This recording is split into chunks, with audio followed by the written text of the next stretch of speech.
Bapa kami yang di surga, kepada siang hari ini kami mau membaca Alkitab firman-Mu. Urapi kami ya Tuhan dengan kuasa Roh Kudus-Mu untuk kami dapat mengerti, memahami akan firman-Mu, supaya kami dapat mentaatinya dan melakukannya dalam hidup kami hari lepas hari. Karena firman-Mu akan selalu berkuasa atas hidup kami, menjadi pelita dan kekuatan kami. Biarlah urapan Roh Kudus-Mu terjadi untuk firman-Mu, membuka mata hati, mulut, bibir, telinga kami untuk dapat menerima hikmat dan pengertian akan firman-Mu. Kami sambut firman-Mu siang hari ini dengan sukacita di dalam nama Yesus Kristus Tuhan dan Juru Selamat kami. Amin. Pembacaan Alkitab siang hari ini terambil dari kitab 1 Korintus pasal 15 ayat 25 hingga dengan ayat yang ke-58 dengan perikop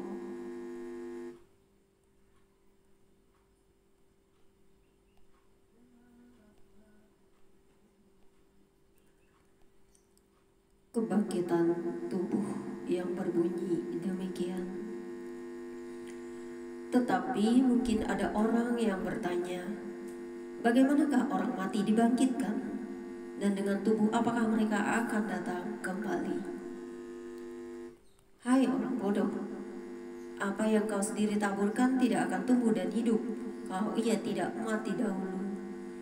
Dan yang engkau taburkan bukanlah tubuh tanaman yang akan tumbuh, tetapi biji yang tidak berkulit, umpamanya biji gandum atau biji lain.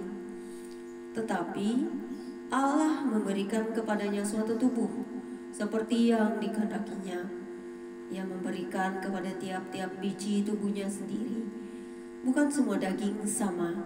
Daging manusia lain daripada daging binatang, lain daripada daging burung, lain daripada daging ikan. Ada tubuh surgawi dan ada tubuh duniawi. Tetapi kemuliaan tubuh surgawi lain daripada kemuliaan tubuh duniawi. Kemuliaan matahari lain daripada kemuliaan bulan, dan kemuliaan bulan lain daripada kemuliaan bintang-bintang, dan kemuliaan bintang yang satu berbeda dengan kemuliaan bintang yang lain. Demikianlah pula halnya dengan kebangkitan orang mati.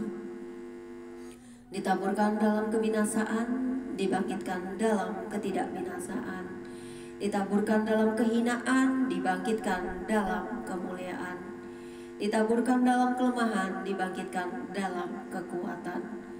Yang ditaburkan adalah tubuh alamiah, yang dibangkitkan adalah tubuh rohania.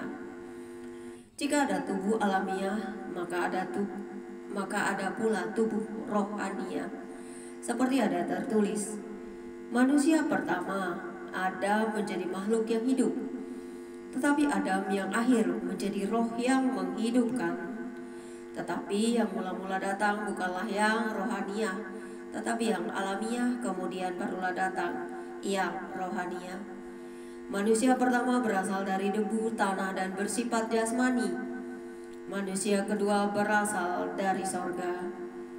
Makhluk-makhluk alamiah sama dengan dia, yang berasal dari debu, tanah, dan makhluk-makhluk sorgawi sama dengan dia, yang berasal dari sorga. Sama seperti kita telah memakai rupa dari yang alamiah, demikian pula kita akan memakai rupa dari yang sorgawi. Saudara-saudara, inilah yang hendak kukatakan kepadamu, yaitu bahwa daging dan darah tidak mendapat bagian dalam kerajaan Allah, dan bahwa yang binasa tidak mendapat bagian dalam apa yang tidak binasa.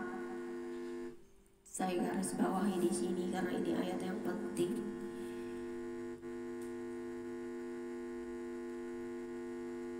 Sesungguhnya aku menyatakan kepadamu suatu rahasia.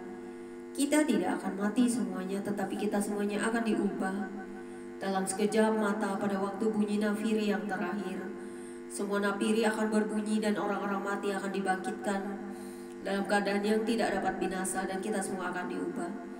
Karena yang dapat binasa ini harus mengenakan yang tidak dapat binasa, dan yang dapat mati ini harus mengenakan yang tidak dapat mati. Dan sesudah yang dapat binasa ini mengenakan yang tidak dapat binasa, dan yang dapat mati ini mengenakan yang tidak dapat mati, maka akan genaplah firman Tuhan yang tertulis. Maut telah ditelan dalam kemenangan. Hai maut, di manakah kemenanganmu? Hai maut, di manakah sengatmu? Sengat maut ialah dosa dan kuasa dosa ialah hukum Taurat. Tetapi syukur kepada Allah yang telah memberikan kepada kita kemenangan oleh Yesus Kristus Tuhan kita. Saya garis bawahi juga di sini.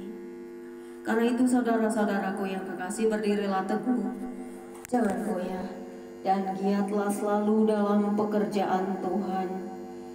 Sebab kamu tahu bahwa dalam persekutuan dengan Tuhan, jerih payahmu tidak sia-sia.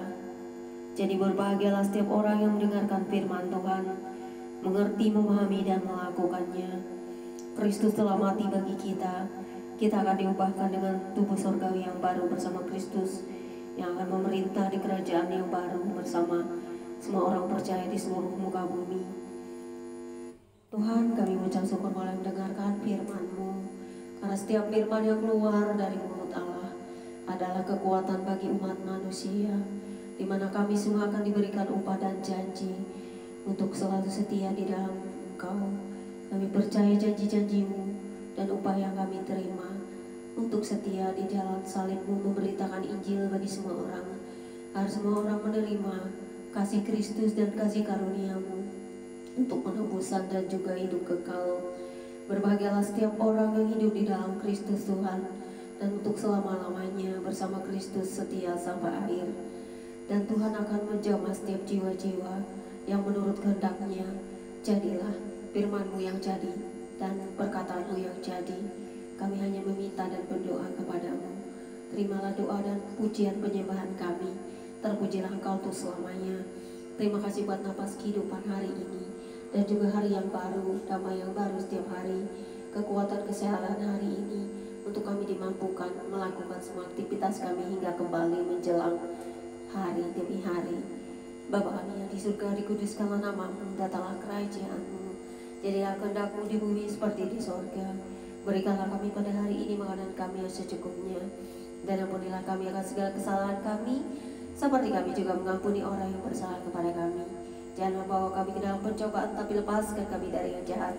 Karena Engkau yang punya kerajaan, kuasa, kemuliaan sampai selamanya. Amin. Demikianlah pembacaan kita siang hari ini. Semoga firman ini memberkati saya dan saudara, para setiap kita yang percaya tidak akan binasa, melainkan beroleh hidup yang kekal bersama Kristus, dan kita akan mendapatkan upah yang besar di sorga. Haleluya. Amin. Tuhan Yesus memberkati. Selamat siang, Immanuel.